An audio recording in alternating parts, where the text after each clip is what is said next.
سورہ ملک سے آغاز کیا. ملک آپ جانتے ہیں اس کا مطلب ہے بادشاہ. اس طرح پیچھے ایک آیت ہے تؤتی الملک من تشاء وتنزع الملک ممن تشاء وتعز من تشاء وتذل من تشاء بيدك الخير.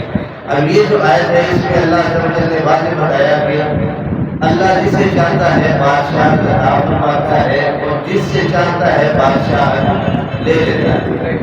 اور جس کو اللہ عز و جل بادشاہ عطا فرماتا ہے وہ اللہ عز و جل کا نائب ہے. سبحان اللہ. اللہ کا نائب ہے.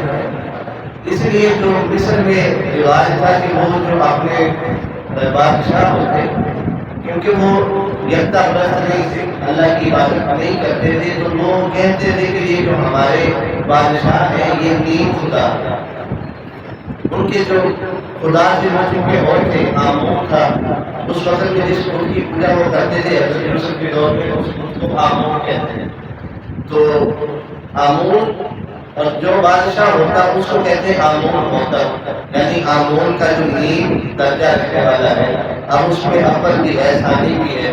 پھر جو اس سے پیچھے چلے گئے حضرت موسیٰ کے دور میں اس وقت جو بادشاہ ہوتے ان کو فرعون کہا جاتا تھا. فرعون اول, فرعون ثانی, فرعون ثالث. جیسے کیسر و کسریٰ آپ جانتے ہیں نا, کیسر کہتے تھے روم کے بادشاہ کو اور کسریٰ کہتے تھے ایران کے بادشاہ. اسی طرح اس علاقے میں بادشاہ کو فرعون کہا جاتا تھا مصر میں. جو اصل فرعون تھا جس کا مقابلہ حضرت موسیٰ سے ہوا اس کا نام تھا رامسیس. وہ روایات میں ملتا ہے, نام ان کے الگ الگ تھے لیکن جو رتبہ ہے جو بیج ہے اس کا نام تھا فرعون. اس لیے اللہ نے پھر آگے بتا دیا کہ بادشاہ تو اللہ ادا کرتا ہے, تو بھائی مال کون دے گا, بادشاہ کون ادا کر سکتا ہے, اختیارات کون دے سکتا ہے جس کے پاس خود موجود ہو. تو اللہ نے اس پوری صورت میں اس کی ٹوٹل 30 آیات ہیں اور 2 مکی صورت ہے. تو اللہ نے اس میں ساری آیتوں میں اپنی قدرت کی نشانیاں دی. یہ جو ساری کی ساری بادشاہ ہے یہ حقیقت کس کی ہے, اللہ کی. اللہ عز و جل فرماتے ہیں تبارک الذی بیدہ الملک وہو علی کل شیء قدیر. بڑی برکت والا ہے وہ جس کے قبضہ میں سارا ملک یعنی بادشاہ اور ہر وہ چیز جس پر ہر چیز پر وہ قادر ہے اور تمام کی تمام چیزیں اسی کی ملکیت ہے. الذی خلق الموت والحیات لیبلوکم ایکم احسن عملا. سب سے پہلے اللہ نے اپنے اختیارات اور قدرت میں سے جو چیزیں بتائی ہیں وہ ذکر فرمائی ہے جو انسانوں کو بادشاہ کے ان کے اختیار میں نہیں. بھائی کسی کو حکومت مل گئی 4 ملکوں پر, آدھی دنیا پر, سکندر اعظم کو پوری دنیا پر حکومت ملی, لیکن زندگی اور موت اس کے اختیار میں ہے. اگر اس کے حکم سے کسی کا سر قلم بھی کیا جاتا تو اصل میں وہ حکم خدا نہیں ہوتا. کسی کے ملک میں یہ اللہ نے اعزاز نہیں دیا کہ اس کو زندگی اور موت پر اختیار حاصل ہو. اللہ نے سب سے پہلے آپ نے یہ قدرت کی نشانی بتائی کہ وہ جس نے موت اور زندگی پیدا کی لیبلوکم تاکہ تمہاری جانچ ہو ایکم احسن عملا کہ تم میں سے کس کا کام زیادہ اچھا ہے. انسان ہونے کا جو سب سے پہلا انسان کا عمل ہے وہ کیا ہے, احسن عمل, نیک عمل. نہیں تو جانوروں میں اور انسانوں میں کوئی فرق ہے. اگر رشتوں کی تمیز یا اپنے اس میں اخلاق یہ انسان نے نہیں اپنانا تو پھر جانوروں میں بھی یہ چیزیں پائی جاتی ہیں کہ وہ رشتوں کی تمیز نہ رکھیں اور بغیر کسی عذر کے کسی کا شکار کر دے, حق تلفیہ کرے. تو یہ چیز کیا ہے انسان میں پائی جاتی ہے. پھر اللہ نے آگے بتایا الذی خلق سبع سماوات طباقا.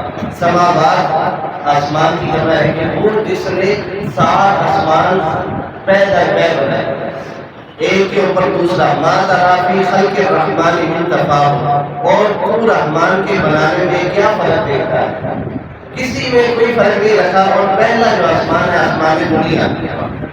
ثم الليل بشر اللہ نے آگے بڑھایا بلا زینا السماء الدنیا. یہ جو آسمان دنیا ہے اس کو ہم نے مزین کیا ہے کس چیز سے, بمصابیح. مصابیح کہتے ہیں اصل میں چراغ, لیکن یہاں پر مراد ہے یہ چاند اور سورج. وجعلناها رجوما للشیاطین واعتدنا لهم عذاب السعیر.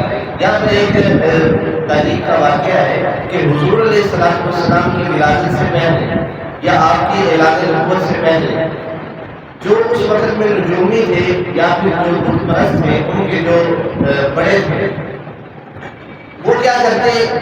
اپنے عملیات سے، شیطان کی مدد سے وہ جنات کو اپنے قید میں کرتے اور جنات کو بھیجتے وہ آسمانوں پر جا کے فرشتوں کی باتیں سنتا، وہ لوگوں کی قسمت کے بارے میں، یا کل کیا ہونا ہے، بارش کب ہوگی، یا رزق کس کو کتنا ملنا ہے۔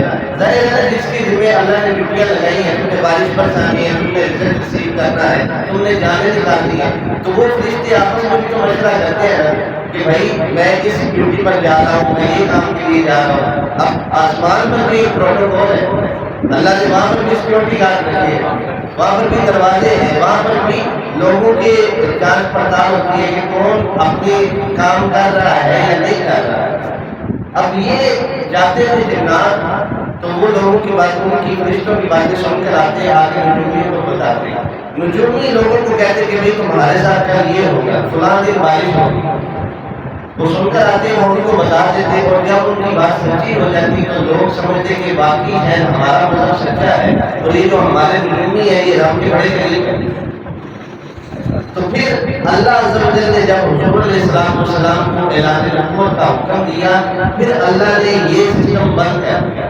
آپ دیکھتے ہیں کوئی تازہ یہ تارے ہیں یہ ٹوٹ کے گرتے ہیں، یہ کیوں ٹوٹ کر گرتے ہیں؟ اللہ نے واضح بتایا نجوم للشیاطین کہ یہ جو مصابیح، یہ جو چراغ ہم نے آسمانوں پر لگائے ہیں نا، یہ ستارے، یہ شیطانوں کو رجم کرتے ہیں۔ کیسے رجم کرتے ہیں؟ اب کوئی بھی شیطان یا پھر کوئی بھی جن اگر آسمان کی طرف جانا شروع کرتا ہے تو اللہ نے ایک لمٹ رکھی ہے، جب وہ کراس کرتا ہے تو اوپر سے تارا ٹوٹتا ہے، اس جن کو ہلاک کر دیتا ہے۔ اب وہ ان کی باتیں جا کر نہیں سن سکتے۔ تو اس میں جو اللہ عز و جل نے حکم ارشاد فرمایا، اللہ کی قدرت اور تخلیق میں غور و فکر کرو، اللہ سے ڈرو اور اس کی نافرمانی سے بچو، اللہ کی نعمتوں پر شکر ادا کرو، آخرت کی تیاری کرو۔ یہ پوری صورت ہے، اس میں اللہ عز و جل نے اپنی قدرت کی نشانیاں بتائی۔ جن کاموں سے منع فرمایا، اللہ کی قدرت کا انکار نہ کرو، قیامت کو جھٹلانا نہیں، غرور اور تکبر سے بچو۔ جو اہم مضامین ہے اللہ کی بادشاہت اور قدرت، آسمانوں تخلیق اور نظام، موت و حیات کا مقصد، جہنم اور اہل جہنم کا انجام، اللہ کا ہر چیز سے باخبر ہونا۔ اور اس میں جو اہم واقعات ہیں، جو لوگ جہنم میں جائیں گے وہ خود اعتراف کریں گے کہ اگر ہم شیطان کی پیروی نہ کرتے تو آج ہمارا یہ انجام نہ ہوتا۔ یہ بھی اللہ نے اس میں ذکر فرمایا کہ یا لیتنی کنت ترابا، کاش کہ ہم مٹی ہوتے، ہم پیدا ہی نہ کیے ہوتے اور ہمارا حساب و کتاب بھی نہ ہوتا۔